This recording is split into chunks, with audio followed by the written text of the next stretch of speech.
Glenn Miller's band was touring across the country, big one-night stands one after another. When they were doing that, there was a young fellow named Frank Sinatra who was also beginning to get a hold on the nation's heart. Frank, where were you when you first heard the Miller Band? Well, Dave, as best I can remember, I first heard the Miller Band sometime between 38 and 39, and I was in New Jersey at the time. I was segueing between trying to make a buck here and there, and Glenn first started that new sounding band that he had, and I believe at the time he was at the Glen Island Casino. Yeah. What were you doing yourself professionally about that?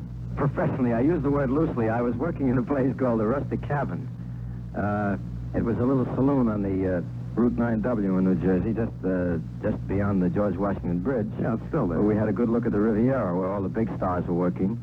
And I was getting in those days what is commonly known as coffee and cake money. Except that the cake was getting very expensive in those days, so I settled for cream cheese and nut and date sandwiches. Frank, do you remember any interesting bits in connection with the band?